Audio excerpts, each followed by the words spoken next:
un elemento de las virtudes de Dios, de los atributos de Dios, gracias. Y ese elemento de los atributos de Dios, Jesucristo lo reclama al Padre en esa oración intercesora. Pero mientras tanto, Él no podía ser omnipresente. Ahora, la razón por la que ahora decimos que el Espíritu Santo gobierna y dirige la vida de todos los creyentes en el mundo es como resultado ¿de quién? Como resultado de su omnipresencia. Pero qué dato interesante, cuando Jesús se despide de los discípulos, les dice: he aquí, yo estaré con vosotros todos los días de vuestra vida hasta el fin del mundo. ¿Qué quiere decir? En función no es el mismo, pero en esencia sí. ¿Te das cuenta? O sea, en función no es el mismo, porque Él no podía ser omnipresente, pero en esencia, con la persona del Espíritu Santo, Él está en medio de todos los creyentes. Sí. Los testigos de Jehová no son los únicos que hacen un parecido. Estuvo una iglesia en Estados Unidos que creó muchas preguntas. Unitaria. Sí, unitaria. Y una de las cosas que ellos recargaban mucho es en cuestión de lo que es el bautismo. Y en esa área, en la Biblia, en el Nuevo Testamento, hay veces que se menciona que bautizaban en nombre de Jesús, sí. Hay veces que mencionaban como si fuera la Trinidad, como usted acaba de mencionar. Ajá. Eso se aplicó luego en la Biblia, ese concepto de bautizar mencionando el Padre, el Hijo y el Espíritu Santo, o está desde el contexto primario, así mismo fue que lo mencionaron los apóstoles cuando se escribió originalmente la Biblia. El argumento que ellos pueden presentar sobre el particular es el siguiente. Ellos dicen que el bautismo originario de la cristiandad se daba a base en el nombre de Jesús. Y si le damos crédito a eso, que yo creo que sí puede tenerlo, obviamente eso no tira por la borda el que los creyentes bauticemos en el nombre del Padre, del Hijo y del Espíritu Santo, por una sencilla razón. Porque nosotros los cristianos sostenemos que el Padre, el Hijo y el Espíritu Santo en función no son los mismos, pero en sustancia sí. Ahora, ¿por qué los discípulos bautizaban en el nombre de Jesús? Porque lo único que eso quería decir era: te bautizamos como Jesús instituyó. O sea, los discípulos de Juan el Bautista bautizaban en nombre de Juan. Porque lo que quería decir, te bautizamos en nombre de Juan, es mera y sencillamente, te bautizamos como Juan instituyó. Entonces, el decir, bautizamos en el nombre de Jesús, lo que quería decir era, bautizamos como Jesús instituyó. Y como el mismo Juan había dicho, os bautizará en Espíritu Santo y fuego. ¿Ves? Ahora, sí, yo personalmente nunca le he discutido a los unitarios porque dicen: no, esos pasajes bíblicos son espurios o son de adición posterior. Le digo: vamos a partir de la premisa que puedan ser de adición posterior, no hay ningún problema, ok, pero es consono con lo que la iglesia postula. Quien da la instrucción de bautizar en nombre del Padre, Espíritu y Espíritu Santo precisamente fue Jesús. Por eso, luego de esa instrucción que Él da, ellos bautizaban, pero se da en la Biblia que ellos bautizan en el nombre de Jesús, no bautizan en el nombre del Padre, Espíritu Santo. Por eso, porque los unitarios lo que quieren es seguir sosteniendo el hecho, la única razón por la que bautizan en el nombre de Jesús, fíjate, es porque ellos entienden que quien dio la instrucción del bautismo fue Jesús, pero lo que quieren negar es la Trinidad.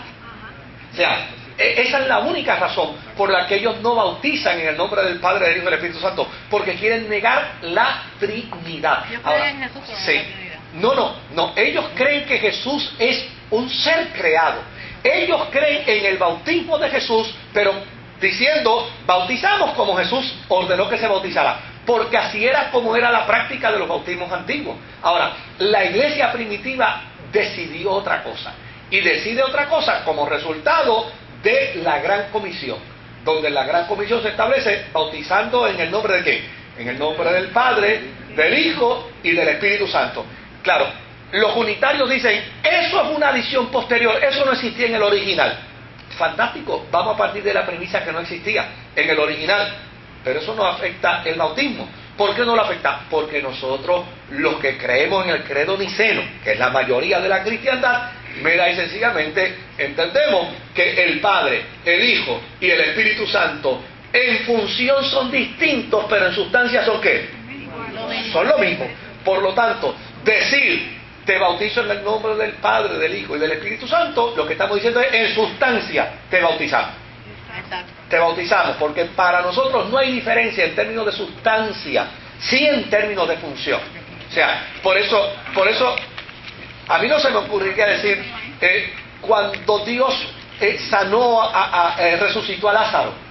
Generalmente uno dice cuando Jesús resucitó a Lázaro, ¿verdad? Uno no dice cuando Dios murió en la cruz del Calvario. Uno dice cuando Jesús murió en la cruz del Calvario. Uno no dice cuando Dios resucitó. Uno dice cuando Dios resucitó a Jesús de entre los muertos. ¿Por qué? ¿Por qué razón? Porque en función son distintos, pero en sustancia son lo mismo. Entonces, de luego, nuestros amigos, los testigos de Jehová, y nuestros hermanos los unitarios, mira y sencillamente entienden que lo que nosotros estamos proyectando, lo que estamos proyectando es un politeísmo.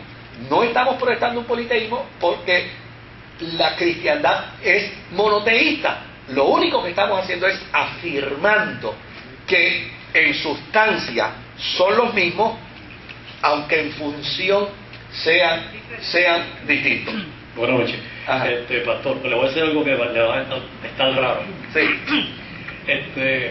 Cuando a mí me hablaban, o sea, me acuerdo que usted dijo del Padre, el Hijo y el Espíritu Santo, una definición que a usted le gustó en un seminario, pero anteriormente, cuando me hablaban eso a mí, yo decía, ¿cómo yo explicar a otras personas?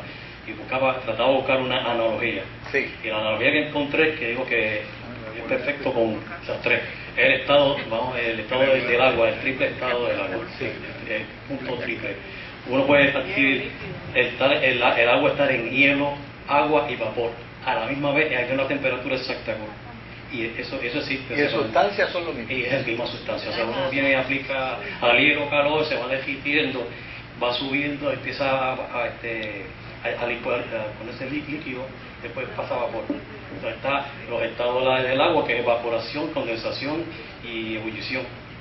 Sí. Y si se puede pasar de un lado a otro, si es de hielo acá, pues es una explosión. Pero para mí, o sea, el agua es la misma, pero, y en ese estado, esa temperatura están las tres estados. Fíjense, cuando el apóstol San Pablo sentencia y dice que le fue dado un nombre que es sobre todo nombre, para que en el nombre de Jesús se doble toda rodilla de lo que está arriba en el cielo, abajo en la tierra, debajo de las aguas. Dice, y que toda lengua confiese que Jesucristo es el Kyrios. El Kyrios. Fíjense que la palabra Kyrios es la palabra que se utiliza en los 70. En la traducción de los 70 se utiliza para definir el nombre de Dios.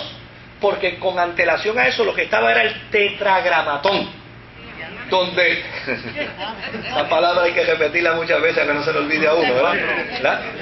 Eso lo que quiere decir es que a Dios lo llamaban antes con una H, con una W y una Y. Y desde luego son tres palabras consonantes. Y la intención era para que no se mencionara nombre. ¿Ves? Entonces, como estos judíos tenían que traducir al griego, pues al no encontrar, entonces utilizaron el término Kyrios, Señor. El Yahweh apareció, o el Yahweh apareció posterior. Pero fue sacado de ahí. Fue sacado de ahí, de esa raíz. Ahora, fíjense lo interesante de esto. Es que el hecho de que el Evangelio, el apóstol San Pablo declara que el mismo título que le dieron los judíos en la traducción de la Torá al griego, el mismo título que le dieron los judíos en la traducción de la Torá al griego